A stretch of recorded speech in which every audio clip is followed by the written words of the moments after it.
Hello team, welcome to another ATP Geopolitics video with myself, Jonathan M.S. Pierce. This is Ukraine War News Update, first part thereof for the 24th of August 2025, so it's a little bit later than it should be.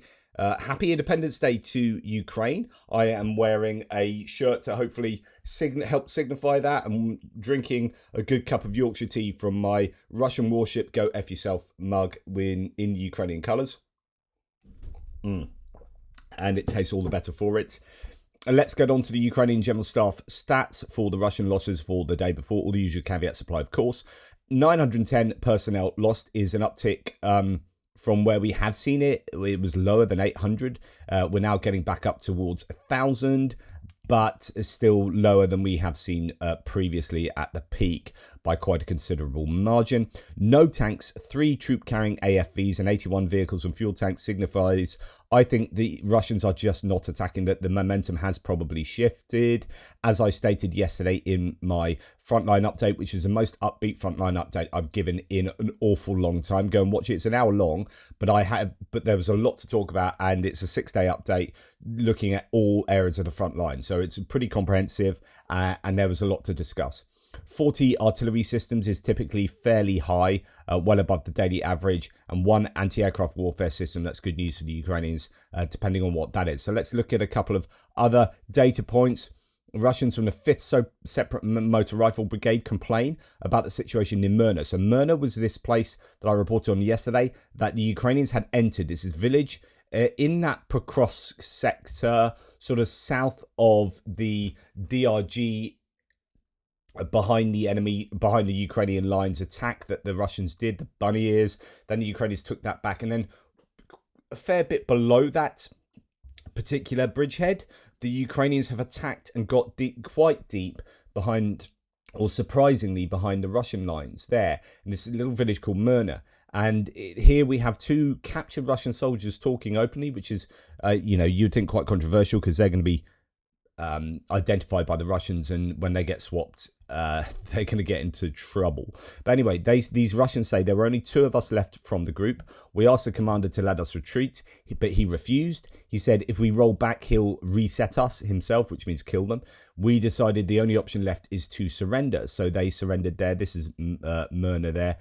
So just to remind you, they got quite far behind the Russian lines in a very important area. That's not just anywhere, so that has an impact on what is taking place above, and further up is where you've got the sort of bunny ears, that attack that's now being cleared out. Then there are other captured forces here. The 79th Brigade have taken 5 more prisoners in the Pokrovsk direction. So all of this signifies the Ukrainians are on the attack. You don't take prisoners if you're defending, so that's really good news. Now, the Russian Rubicon drone unit, this is the unit very similar to Magyar's birds, or birds of Magyar, as it says here. The drone unit is the Russian equivalent to Ukraine's elite birds of Magyar. They were partly responsible for the Ukrainians having to pull out of Kursk. They absolutely hammered the supply routes there and made it sort of roads of death for the Ukrainians. They have been operating around Pokrovsk, and they make it so even though my mapping update was upbeat yesterday, there are still like crazy issues for the Ukrainians. So let me go into that. So the Rubicon unit is unfortunately very effective, says Roy here, Canadian analyst. In particular, Rubicon emphasizes hunting Ukrainian drone operators, just as Magyar has made Russian operators his prime target. So this kind of copying the Ukrainians. I know the Ukrainians have succeeded in taking out Russian drone operators, and so it's obvious that that's going to be a #1 target for any drone crew. So 1, defeating the target; 2, uploading videos to the app; 3, accrual of points; 4, ordering a drone from a marketplace. Well, and that's what points are awarded for. So they are obviously looking at the way that Ukraine does things, and I guess wanting to copy that. So I don't know if they are doing anything similar. Ukraine's Maria Berlinska on Russia's Rubicon drone unit's impact, quote, from a unit of several hundred people, they are growing into thousands to cover the entire front. According to my forecast, by autumn we'll see at least 5,000 to 6,000 specialists in well-coordinated, equipped crews. Everyone knows Rubicon agrees on one thing: it's very effective. And that is the problem. So they are essentially taking a leaf out of the Ukrainians book there out of the Birds of Magyar book. I don't know whether they're going to copy this kind of Brave One situation, points win prizes, but they are upping the effectiveness of the Rubicon, and they are increasing their numbers and basically rolling them out across the front line. So that should be a huge worry for the Ukrainians. So talking about Pokrovsk and talking about Rubicon, let's put these two things together. So Playfra says, let's start from here. In Pokrovsk City, it's consistently between difficult and critical. So even though the Ukrainians are pushing back northeast of there and south of there and even southwest of Pokrovsk, the actual city of Pokrovsk is still getting hammered by the Rubicon drone unit. So Russia's ace drone unit Rubicon operates in the city, slowly demolishing it. According to my information, the city was actually still livable up until a month ago, and obviously now it isn't anymore. It's possible to get to Pokrovsk only through the yellow or white road in photo 2. So here we have, this is a road that, so Myrna is just over here, somewhat, yeah, just here. So Myrna, this little village that was attacked and the Ukrainians got in, that's over there. It's really significant because it undercuts this whole sector north of it and northwest of it, where the Russians have got ever closer to interdicting, and they pretty much did get to this road here. The Ukrainians have pushed back both here and further north, where the DRG groups and the exploitation troops had been successful for the Russians. So this red road is still, well, like too close to the Russians, and it'll be under fire control. So you've really only got these other routes much further to the north west there. So just to go back to Playfra, if the road in red still had a 50-50 survival chance until mid-July, now driving there is suicidal. Russian DRGs operate calmly there, and it is possible to simply shoot an incoming cars. At the moment, it's basically not used. Other than that, there are still a couple of dirt roads left, but if we talk about paved roads, it's about it. 1, maximum 2 roads, depending on where you want to go to. About Scala's claim of clearing Pokrovsk of DRG. So Scala, and I reported this yesterday, have claimed that they've cleared the DRGs from this southern area where they'd infiltrated a place called Troyandi. I think just here, that they cleared the Russians out of that area. He says clearing the DRGs did not make the... Oh no, he said also the Ukrainians have... Oh yeah, here it is. Sorry, I'm losing myself. I continue to confirm this. They weren't the only unit involved. They were able to clear it out almost completely, if not maybe for 1 or 2 who remained in the basements disguised as civilians. Also, the Ukrainians have a strategy to eliminate existing and future DRGs in Pokrovsk specifically. Not sure about other areas, though. Anyways, clearing the DRGs did not make the situation all roses and flowers. The pressure is still immense, and fighting is going on for Pershi, Trevnia, and the Ponds area. In picture 1, an exclusive photo of the destroyed Ukrainian military car near Pokrovsk. Out of 5 cars, only 3 reach the positions, so they lose a lot of vehicles around Pokrovsk.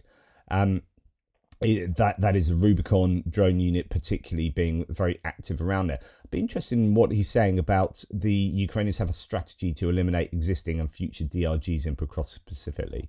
Doesn't go into details of that. So anyway, the point being that even though the Ukrainians have a bit of wind behind their sails here and they are pushing the Russians back, it's very difficult for them, predominantly because of the Rubicon drone group. So about the Dobropillia, I know I've already, this is leading on from what he's just said. Playfra says the pattern is the following. During the day, it is still, give or take, fine to roam the city. It's not really a city, Dobropillia.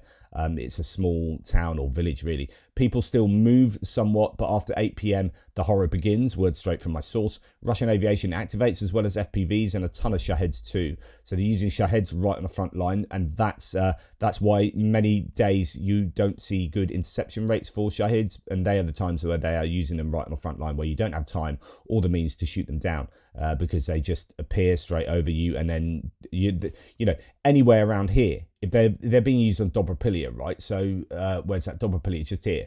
You've got this amount of time. Well, this is basically, it's going to go into its terminal dive somewhere around here. You've got this amount of time to shoot it down. You don't have air defense units sat right next to the front line in this area, right? So you're not shooting it down. So those Shahids are almost certainly, like virtually 100%, are going to be sure to get through and hit. If they don't hit their targets because they're inaccurate, but they will land. Right, so that is an absolute challenge for the the Ukrainians for absolute sure. Right, anyway, let's go back to where I was. So Russian aviation activates from 8 p.m. onwards, as well as FPV drones and a ton of Shaheds too. Regarding FPVs in particular, for now they're hitting the outskirts and entrances and exits to Dobropillia. According to my source, the situation is about the same with Pokrovsk in September 2024. So they are moving pressure that they used to have on Pokrovsk. Obviously, Pokrovsk, very different place now, but when they're really starting to put pressure on Pokrovsk, that's what they're doing to other surrounding settlements. Right, let's go to Andrew Perpetua's loss list for the 23rd. So this is yesterday, right up to date, and we have pretty much like for like. Really interesting that virtually no combat asset losses, well, certainly compared to previous days for the Ukrainians. So that those massive losses of MRAPs and IMVs, infantry mobility vehicles, things like Humvees, we're not seeing them today. Good news for the Ukrainians. Let's go to the Ukrainian list first. We have surveillance and comms and a UGV. We're going to forget them and go straight to artillery, a few bits of artillery, nothing really to worry about. A single BMP-1 mobility infantry fighting vehicle, sorry. And then we come down to a couple of AFVs, one being a mobile garden shed, so adapted with all sorts of bits of iron and whatnot. And then we have a couple of Humvees and whatnot, a few ATVs, and then onto civilian trucks, pickup trucks and whatnot. So really nothing much to worry about for the Ukrainians there. That's really good news because they've had some fairly heavy losses. But I signified yesterday that those heavy losses will be correlated to, or caused by, I think, their... the likelihood that they are attacking in a lot of places, and you will lose more vehicles when you attack. It's one of those things, active defense is good for Ukraine because they don't lose equipment and they can trip the Russians. But the problem is, if you sit on defense for the entirety of the year, all year you sit on defense, you cannot take land back and you don't get the initiative. And what that means is that having the initiative means that you are forcing the enemy to react to you. If you're sitting on defense, even if it's active defense, you're still basically ceding initiative to the attacker, and the attacker then gets to dictate where your forces are put because you're always reacting to the Russians. So the Ukrainians in defense, yeah, they might not lose as many people, they might not lose as much equipment, but they're never taking any land back, and they're always having to do whatever the Russians dictate. And that becomes very draining eventually, and you're never going to prevail in a war if that's the case. But the dilemma is, as soon as you go on attack, you are going to lose a ton of stuff. And the Ukrainians, more than the Russians, cannot afford to lose a ton of stuff. So that's why the Ukrainians are going to want to be very reluctant to go on full-scale attacks. And they need to do attacks in more subtle ways, use distance munitions a lot more. But it is definitely a dilemma for the Ukrainians. So they need to make sure that when they do go on attack, it really works. They have a ratio that's still to their advantage, and they make really serious operational gains or hit operational objectives. Okay, so for the Russians, they're really not losing too much. They've got a destroyed North Korean multiple launch rocket system, another artillery piece, another tank, some trucks. So hardly any combat assets at all, which is, I think, a sign of the times. A lot of ATVs, so quads and motorcycles, and then civilian vehicles. Not a huge list, though, today for either side. So I think it's a sign of the times for the war at the moment. Right, here we do have an image of a rare Russian Uragan multiple launch rocket system on a BAZ 69092 chassis. Now, this is exactly what I mentioned yesterday. I said there was a Uragan multiple launch rocket system, BM27 is it, that was rare because of its chassis. So I said that yesterday, but I hadn't seen this video. So that was on Andrew Perpetua's loss list, and there it is there. Now, why am I showing you this video? Well, okay, well done. They've lost a kind of rare multiple launch rocket system. But actually, it's more to do with, this is in Bakhmut, and it's more to do with the anti-drone corridor setup here, which is completely non-existent anymore. And here's a problem for both sides, is these are really good, and they'll protect your ground lines of communication for at least some time, but eventually they will get degraded, holes will be made, fire, you could drop thermite on them, I guess, like they will get destroyed. And if they, if they're close to the front line, then your contractors or your army peeps aren't going to want to spend hours a day trying to fix this out in the open where drones are buzzing around left, right and centre. So, it's kind of a thankless task, especially when you're closer to the front line. What you do is you prepare these further away, expecting the front line to come to this place at some point. I'm not saying that that's what happened here, because the Russians here are on the attack and actually should technically be getting further and further away from Bakhmut. But you put them up, and of course putting them up is risky, and then fixing them is risky, and so they don't last forever, I guess is the point. Okay. MiG-29 crew. So sadly, the Ukrainians lost a MiG-29 yesterday when it landed. A 46-year-old, very experienced pilot and a lecturer at the aviation university. Unfortunately, he died, leaving his family behind, and that will affect the Ukraine's ability to do combat missions like this. So this is a MiG-29 crew destroying a base and training points for the Russian Armed Forces drones in the Kherson region with a GBU-62 glided guide bomb, according to Sonyeshnik. Now, this is worth talking about. I mean, we see videos like this most days, but it's, again, going back to the drone operators being really high value targets. So Rubicon have said that of their own kind of drone enemies. Here we have Kherson being one of the main areas where drones are horrific. Well, they're horrific everywhere, but here for civilians as much as for the military in the Kherson area, drone operators are just mercilessly killing people with what's called the human safari there. Now here we see guided glide bombs being used to take out drone training crews and operators, so that's good news. Now, for at least the third time, we see a bridge inside Russia get blown up by Ukrainian drones because there's a whole bunch of mines under the bridge. Now, some people are saying the Russians hid drones under a bridge. I mean, that's a pretty bizarre place to have a mine storage. So I'll tell you where we're going to store these mines. Yeah, where? What, in some kind of building, in a shed that's out in the middle of nowhere? No, underneath a key logistics piece of infrastructure, this bridge. Should we put all the mines under there? Yeah, let's do that. That's a good idea. Bang. Oh, we've lost the bridge. Oh, bugger. So, I can't think that the Russians would be storing mines under there, and so other people saying that no, this is where the Ukrainians have put them. But then, you've got to have some serious deep reconnaissance groups getting into Belgorod to do that. So I don't know what's going on here, but 3 bridges have now been blown up by drones flying into masses of mines. Right, sadly, a 69-year-old British volunteer has been killed by a Russian drone in Ukraine. Her body was trapped in a combat zone. She drove alone into a Ukrainian war zone to deliver aid. I mean, very brave. There's a fine line between brave and stupid. Not that I want to denigrate someone who's going to the risks they have to supply aid to Ukraine. It means that much to them. So I wouldn't ever want to denigrate that. But one has to be careful, because otherwise, you aren't able to provide aid thereafter. So it's a real fine line, isn't there, between bravery and recklessness. But really sadly, she's died after a Russian drone strike in Donetsk Oblast, and the family's battling bureaucracy for death certificates as well, by all accounts. So that's a real shame there. Now, pro-Ukrainian partisans have reportedly blown up a railway electrical transformer in southern Russia, or near a railway route used for transporting military cargo, destroyed by ATESH group, or at least they've made the claim. Pro-Ukrainian partisans within Russia. Really good news. And in fact, Max 25 has a bit of a summary. Fantastic work of ATESH agents. Now, I don't know what the time frame for this is, whether it's all last night or just the last couple of days or whatever.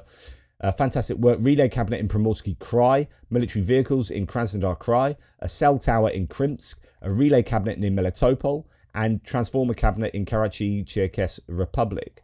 Really excellent work there, and that's going to be helping the Ukrainians big time.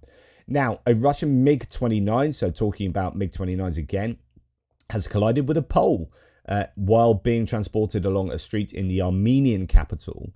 Let's hope that MiG-29 is somewhat,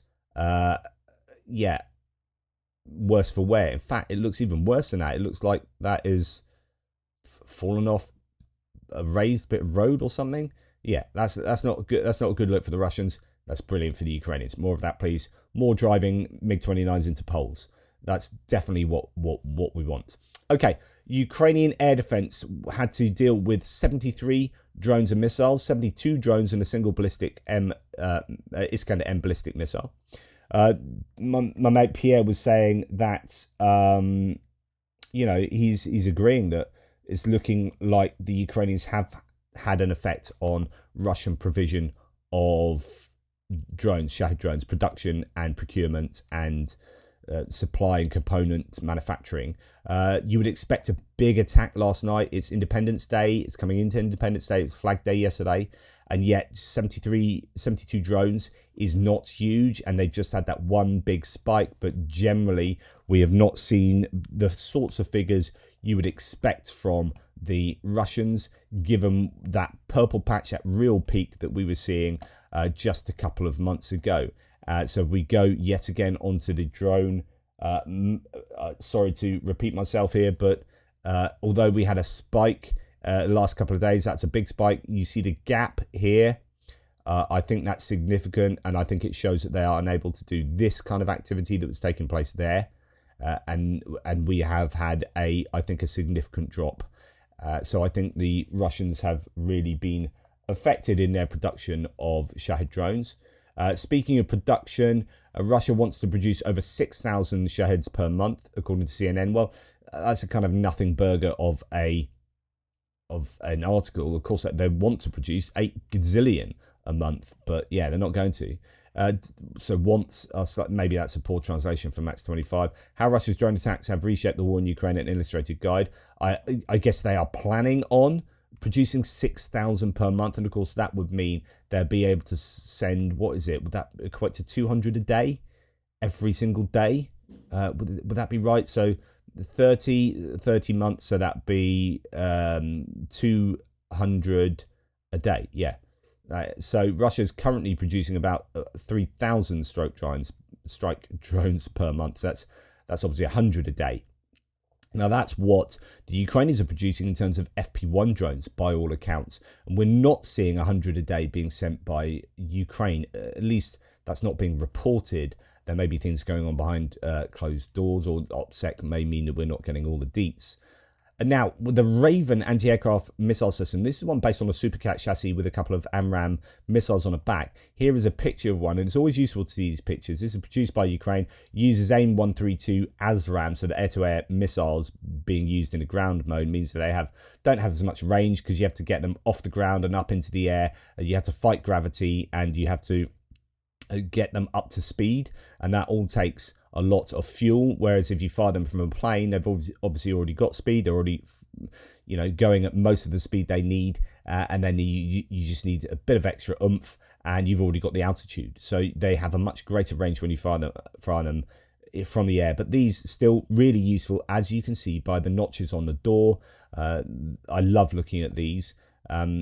Because you can see how effective just this one vehicle has been. All these Shahed drones there. You've got is that a Super Cam? You've got Orlans, you've got Zalas, I think there. So a whole range of drones, and a lot of them. Just this one unit has taken out all of that kit, and they have a number of these, and I think they've got more coming from the British. So that's really good news there, and really effective. Okay, so there was quite a drone attack last night. I was half expecting, I was unsure whether they would, but you would think if there was going to be a big drone attack at all, it would be on the eve of Independence Day. Now, it could be tonight. Today is Independence Day. So expect maybe a massive attack by the Russians and Ukrainians tonight. Both of them will find it symbolic to attack into the other country. There was a fairly significant attack last night, but yet again, we hear very little detail about other things that were hit. There's a couple of massively significant strikes last night that we're going to talk about, but they don't really pertain to all of these drone directions here. Maybe this one up there going up, these ones going up in that direction to go towards St. Petersburg. That could be what we're going to report in a second, but a lot of these drones we hear nothing about. Now, what we do understand is that there must have been a fairly significant drone attack from the Ukrainians last night, because something like 9 Russian airports were closed, which signifies that a number of different locations were being targeted. Now, this is the big one today, and by the way, this is freaking huge. This is huge for a bunch of reasons. One, it's St. Petersburg, it's port infrastructure. Someone in my thread, or maybe a couple of you in my threads the other day, was saying Ust-Luga should be targeted. Now, Ust-Luga is basically, you got the Baltic Sea, and you go past Denmark and Norway and Sweden, and then you come towards Finland, and you go underneath there, and then there's another little side part, sort of past Gulf of Finland, and then you get through to St. Petersburg, which is obviously a Russian port, and that is evidently within striking range of the Ukrainians, and it is insanely significant for Russia's economy. So as we have seen a greater and greater impact on Russia's economy, the Ukrainians appear to be able to turn the screw. And if their FP1 and FP5 drones and missiles are able to be used, more on that in a second, because there's some contradictory claims coming out from the United States at the moment. If they can use these in this way, then Russia can look forward to a very, very difficult couple of months. So this is Russia's Leningrad region, and this is a massive explosion. Why? Because it's a gas compression area here. The fires are raging in Ust-Luga port, over 1,500 kilometers from Ukraine. So that is a long distance from Ukraine.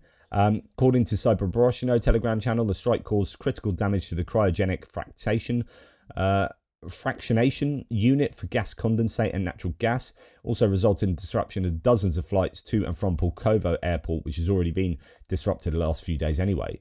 Cryogenic unit for deep hydrocarbon processing, where gas condensate and natural gas are fractionated. It is a critical part of equipment, and you can imagine that that piece of equipment is not getting fixed anytime soon. And that's in a lot of trouble. May have long-term consequences. The Ust-Luga complex is considered one of the most powerful gas processing plants in Europe. It can produce up to 45 billion cubic meters of natural gas and up to 13 million tons of LNG annually. So where Russia is struggling to export its gas because pipelines have been blown up by, like Nord Stream, pipelines have been delayed. The building, that one is it Siberian 1 and 2 going obviously towards China way, and then you've got other pipelines and you've got sanctions and all sorts going on. Russia's way around that is to produce as much LNG as possible. So if we can't transport the gas through pipelines, we can turn it into a liquid and transport it on ships. That's what the US is doing. The US has stepped into where Europe is not getting gas from Russia through the Nord Stream pipelines. They are getting gas in LNG in liquid form from the Americans. So the Russians really want to make sure that they can be producing as much LNG as possible to get around the gas export issues through pipes. But the problem is, if Ukraine are doing this, and they struggle with LNG technology anyway, with the sanctions with other nations not being able to supply, components and expertise, if Ukraine are doing this, then Russia are in an awful lot of trouble. Seriously speaking, the last couple of weeks have been absolutely phenomenal for Ukraine. And we're going to talk about that in a little second as well. So before that massive explosion was caught on camera, there were other pieces of footage coming out. The attack caused serious damage to one of the key infrastructure facilities in the Russian energy sector, Gazprom gas processing complex there, part of the large-scale Baltic gas chemical cluster. So there are other places around there you can expect to be hit. This is a footage that has also come out. Main damage, as we know, was caused to that cryogenic facility producing up to 13 million tons of LNG. It's just incredible, supplying 3.6 million tons of ethane, key component of the production of ethylene, as well as up to 1.8 million tons of propane-butane mixture. Big issues for the Russians. Then we also know that Syzran oil refinery is hit, but it was also hit on August the 15th. And as far as I understand, has no oil processing through it. So it's kind of not operational. And so the drones that hit it did not cause any fire there. It doesn't mean they didn't cause damage, though, because they're absolutely slamming into key pieces of, the complex machinery. So today's attack on the Russian oil refinery at Syzran, previously it was targeted on the 15th. Russians stopped pumping oil after the previous attack, so there's no fire after the hit. But it wasn't just one strike. By all accounts, 20 explosions were heard there overnight. So this is totally unsurprising and something that I've wondered about before. I've said, why don't they continue hitting refineries that they know they can hit? They kind of sometimes hit with one or two drones. And thinking that needs to be much more fundamentally taken out. So continue hitting it because you know you can get the drones there. Air defense is clearly not as operational as they would want.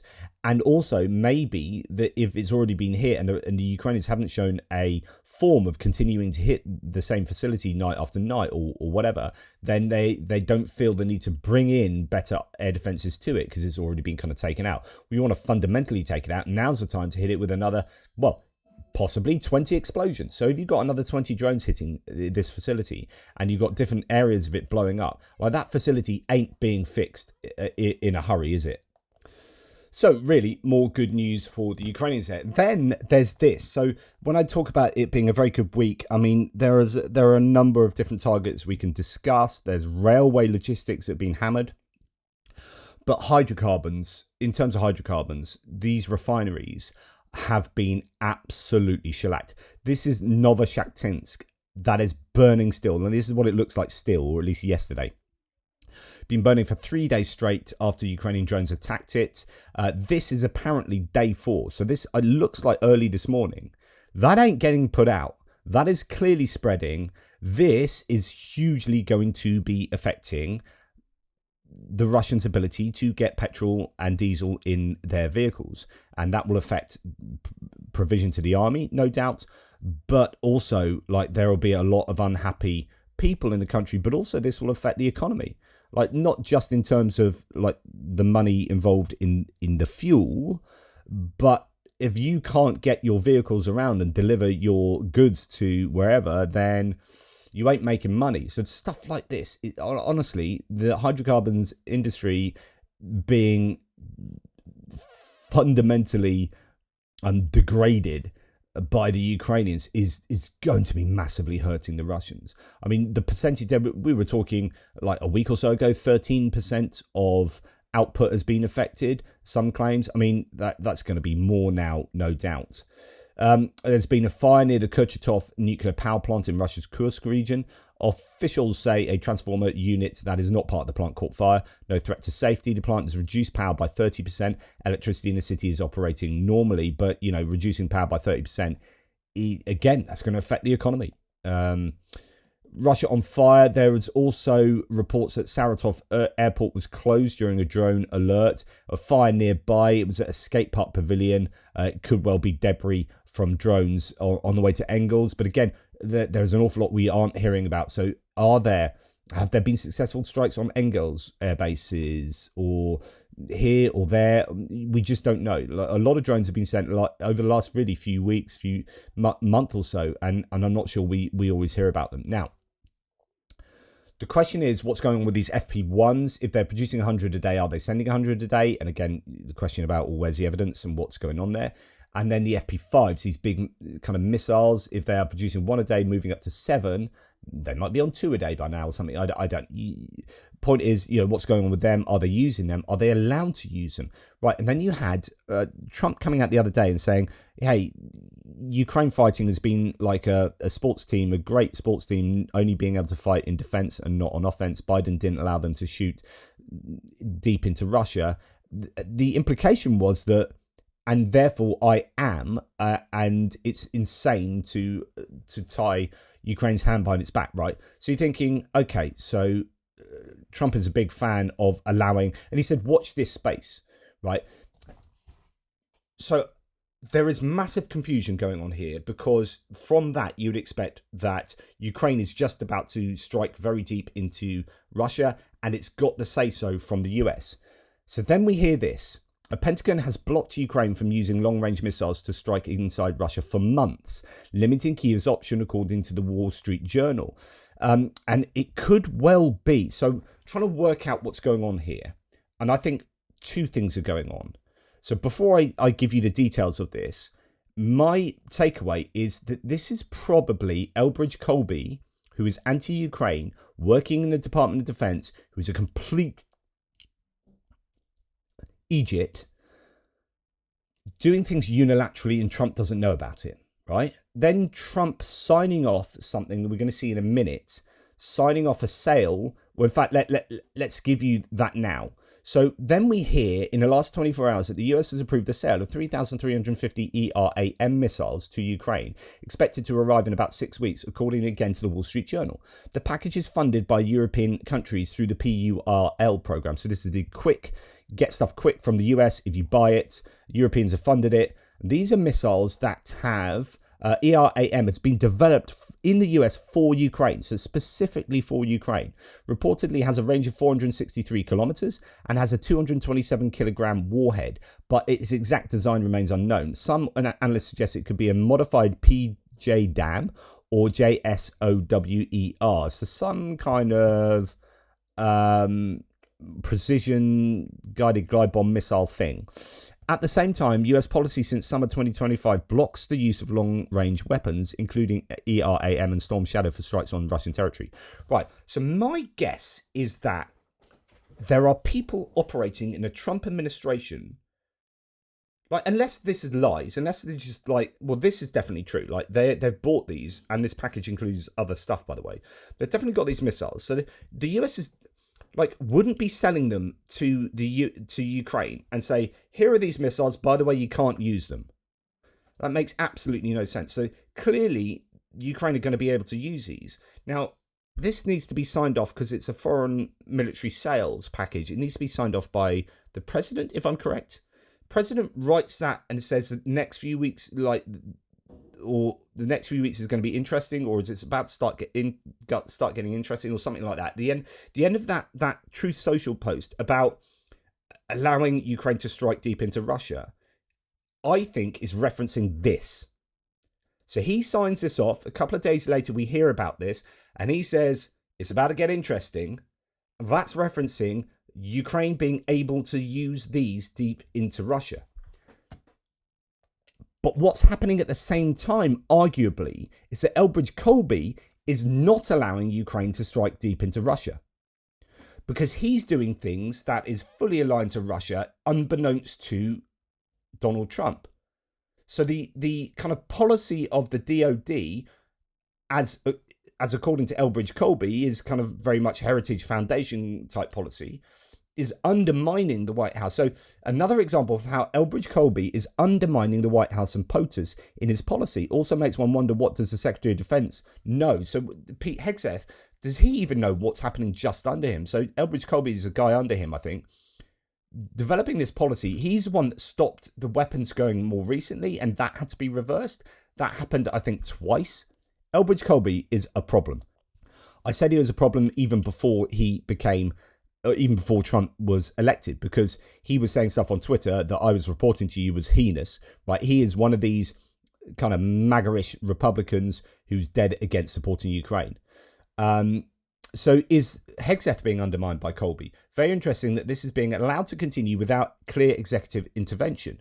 So protecting the Russian rear by restricting Ukrainian ATACMS strikes and intelligence sharing needed for Storm Shadow strikes is unlikely to compel Putin to abandon his war goals and come to the negotiating table. Such a move only invites Putin to continue war fighting. So it looks like the Ukrainians have been unable to use ATACMS and fire Storm Shadows because that has been stopped by Elbridge Colby as a member of the Department of Defense. Pentagon has blocked Ukraine from using long-range missiles to strike Russia for months. Wall Street Journal's exact headline was, Pentagon has quietly blocked Ukraine's long-range missile strikes on Russia. Defense Department has withheld approval for attacks as the White House has sought to entice Moscow to open peace talks. At the same time, Donald Trump is doing something else. Now, Donald Trump is doing the right thing. It appears there's some confusion over that Truth Social post. But I think that Truth Social post is the most likely explanation is it refers to him having just signed off a foreign military sales deal. High-level, unannounced Pentagon approval process has blocked Ukraine from using ATACMS against targets and Storm Shadows. So Chris Owicki gives some explanation here. So the US government has for months been blocking Ukrainian long-range strikes at Russian targets using US-supplied ATACMS and UK-French Storm Shadow cruise missiles under a previously undisclosed review procedure created by Pentagon official Elbridge Colby. The Wall Street Journal reports that the mechanism, which was put in place in late spring of 2025, gives the US Defense Secretary and former... So you've got Trump saying, Biden did this. Oh my God, Biden's a loser, right? Hands getting tied behind the back. And yet his own person has done that, has added to that in spring. So he's made it even worse. So this absolutely undermines Trump's recent statement. Trump, if he knows about this, if he's read the Wall Street Journal article, Trump should be really, really deeply pissed off. Because this is undermining his own leadership and his own rhetoric.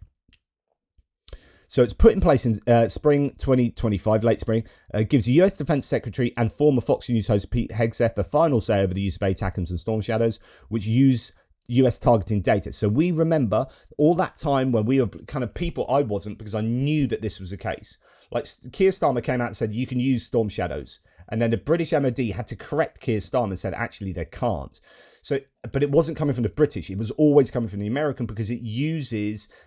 American satellite data, whatever it is, there's some element of requiring American permission to use Storm Shadows, right? It's not like the French where they have completely independent usage.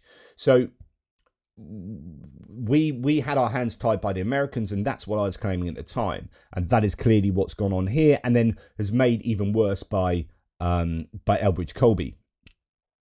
The paper says that Ukraine has been refused permission at least once, while many of the ATACMS missiles provided by the Biden administration have been used. A small number are reportedly still in Ukrainian inventories.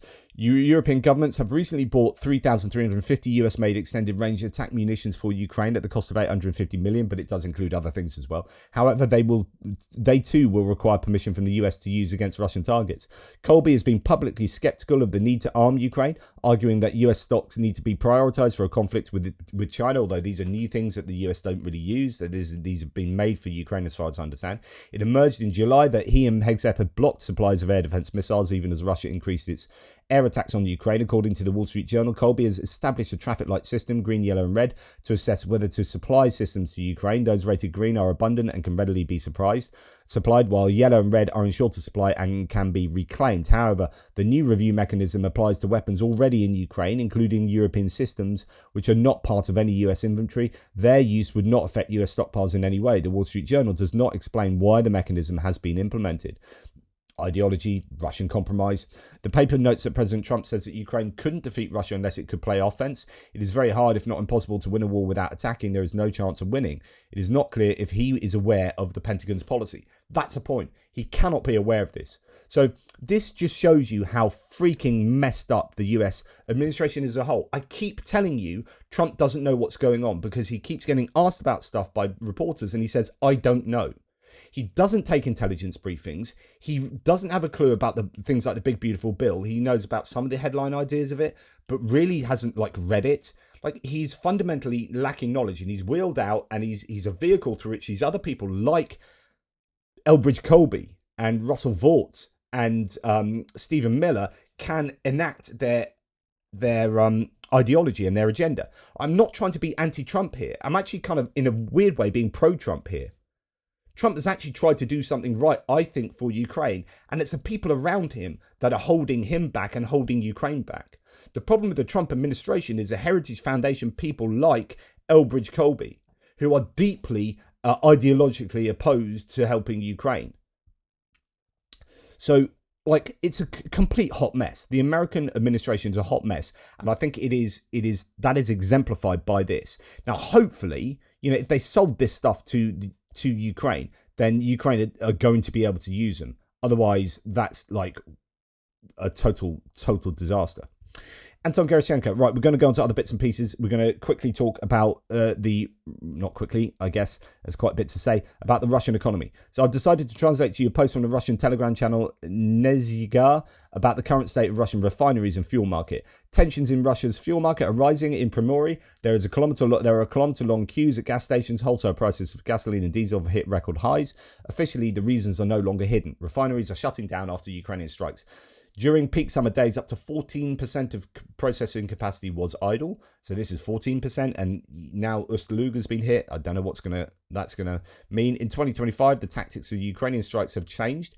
Previously, they were one time a unit would be damaged, the plant would reduce output but recover within a few weeks. Now attacks are carried out in a series and repeated on the same facilities. So we just seen that last night with Syzran. So it says here Ryazan, Novokubishevsk, Syzran, Volgograd, Afipsky refineries have all been hit multiple times. This prevents a restoration of primary processing and hydrocracking and catalytic cracking units. For example, after a series of attacks, Ryazan refinery, 5% of Russia's capacity, has half its processing halted, while Novokubishevsk refinery, 3%, has its primary processing damaged. The largest refinery in southern Russia, Volgograd's Lukoil, as well as the Samara and Syzran refineries, have stopped receiving crude.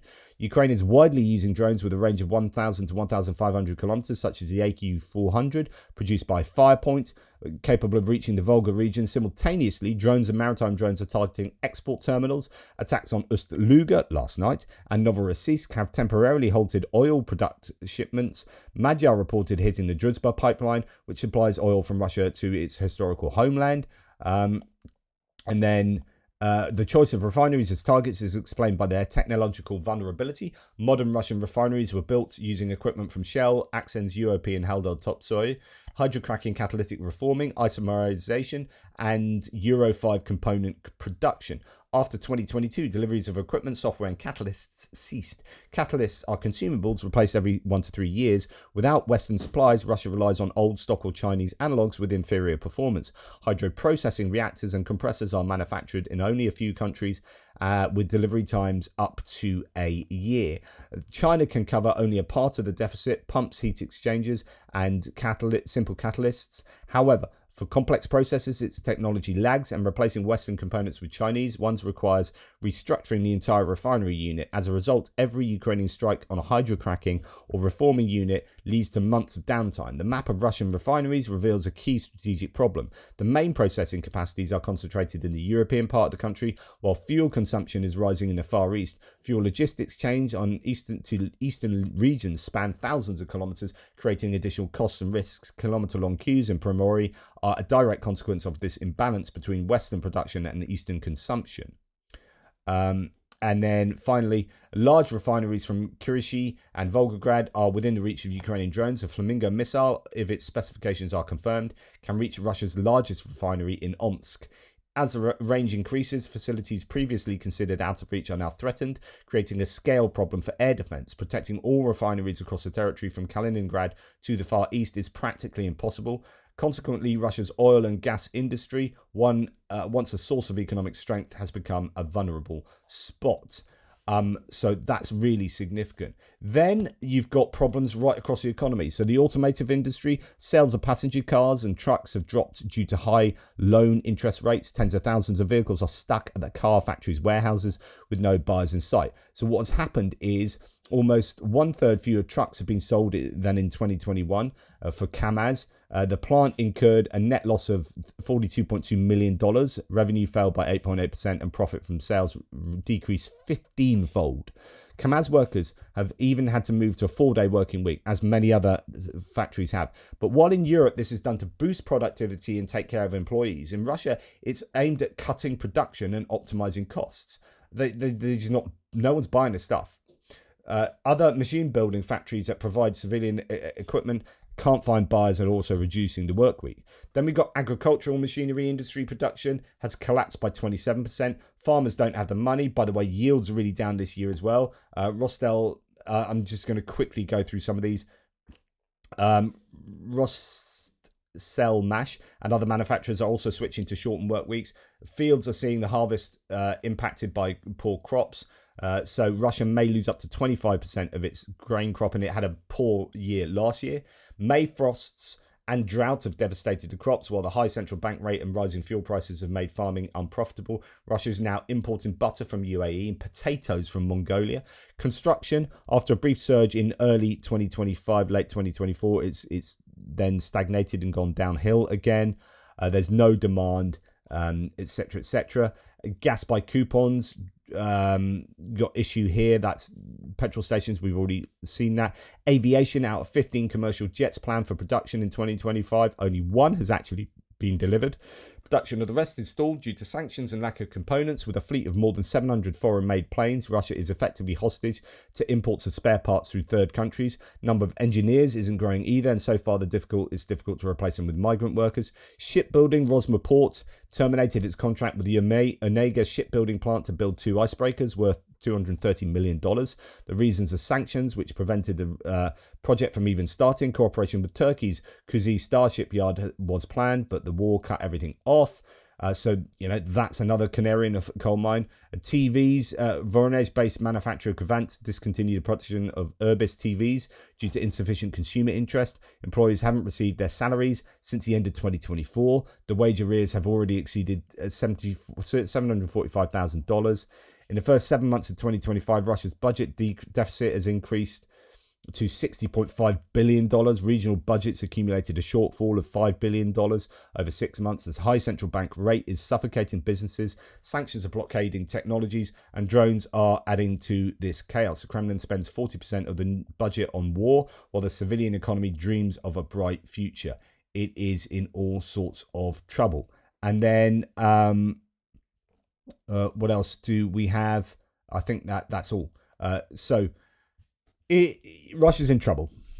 Then Russia's declared that captured ports of Mariupol and Berdyansk, this is how desperate they are open for foreign vessels, despite international law prohibiting such moves by an occupying power. So they occupied Mariupol and Berdyansk, and now they're going to open the ports for international vessels, having to come through the Black Sea, very risky, all that kind of stuff, and international law prohibits it, but that's how desperate the Russians are.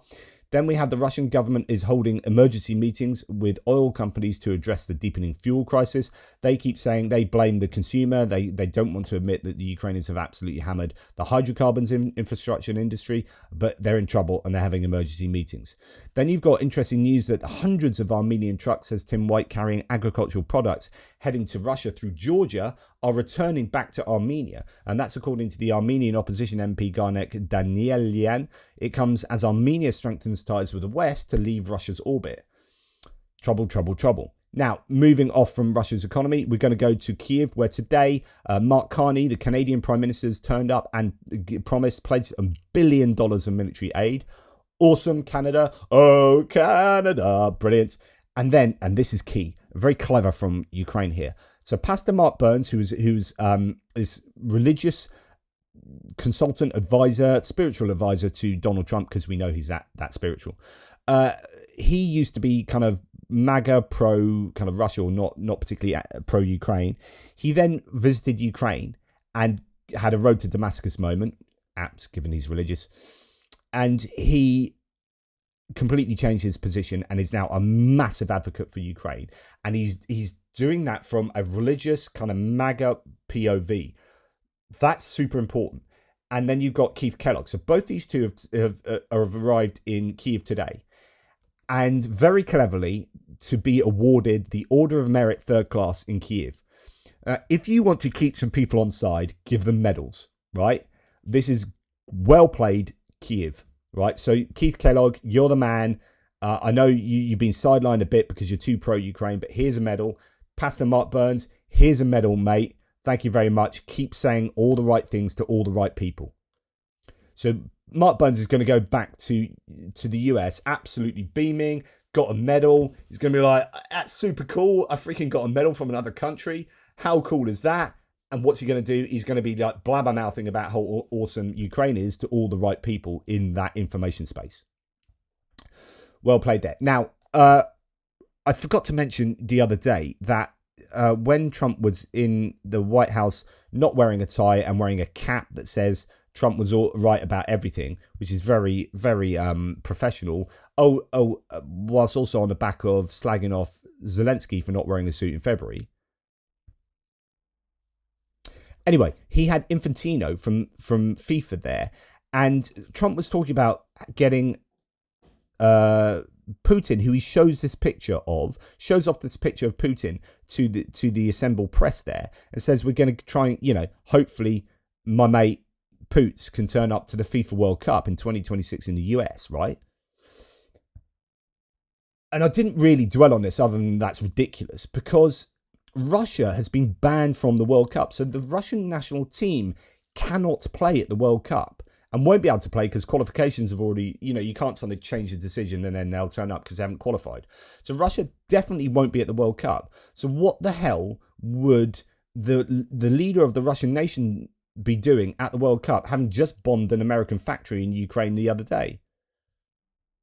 So this was absolutely worse than even I was saying at the time. This was absolutely horrific. You got a murderous dictator that he's calling, he's really happy to have got all this stuff from, and then saying, yeah, let's try and get him to the World Cup. Yeah, and what a lovely picture. And doesn't Putin look lovely in this picture? Literally saying, I don't look so good, but Putin looks great. Like, this guy's a murderous war criminal dictator. It's absolutely disgusting. That was disgusting. And I didn't dwell on how disgusting that was. Now, we've got David from here, just really quickly saying that what Trump is trying to do is buy time in order not to help Ukraine. So all this kind of like, what's going on? Is Trump helping? Is Trump not helping? It worked out exactly as it was intended. So what Trump weird. is... Yeah. Sorry, if there are any sound issues earlier on in this video, my earphones apparently weren't working. Why? Because my son used them for gaming last night. He plugged them in the wrong way. This is David from. No, the point of the Trump-Putin summit, no, it worked out exactly as it was intended. What Trump is trying to do is to buy time week after week in order not to help Ukraine. And what he is relying on is the credulity of a press corps. In some ways, it's too difficult for us to accept the magnitude of what is happening. So every time Trump coughs or says it's sad that Ukrainian children are being murdered by Russian rockets, people say this must be a pivot. This must be the long-awaited pivot. But Trump's policy has been absolutely clear and consistent. He is on Putin's side in this war. He wants to sabotage Ukraine's self-defense effort. And the reason the Europeans went there in the phalanx that they did was to protect their ally, Ukraine, from being defamed and insulted and abused in the way that he did on his last visit by Putin's ally, Donald Trump.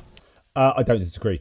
But it's interesting that seeing all this stuff and seeing Trump do what he's doing, even people like David D. David D was like, didn't even say anything about January the 6th. He's this like uber Republican, but massive supporter of Ukraine, and is very gung-ho about Ukraine and very hopium-copium.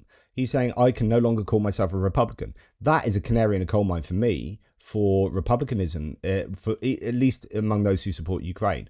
And I'm sure there are many Republicans out there who follow my channel who are now wondering about their Republican kind of support. Now, having said that, it's Independence Day today, and Trump has sent a nice message on Independence Day to Ukraine. I don't have time to read it out. I was going to. And you've also had that from Marco Rubio as well. Xi Jinping too. In fact, as you would expect, loads of... Oops, I don't have it here. No, it's... Oh, thank you, sweetheart. And in my NAFO mug. Oh, what a wonderful day. This is... I've pasted the wrong one, but there's another post I've got that with messages from loads of world leaders. So lots of people coming together. And even Lukashenko from Belarus giving messages of independence for Independence Day for Ukraine. So that's really good news. Anyway, happy days. I'm going to drink from my NAFO mug. Another cup of tea. That one had gone cold. Cheers. Oh, she makes a good cup of tea. Take care. Speak soon.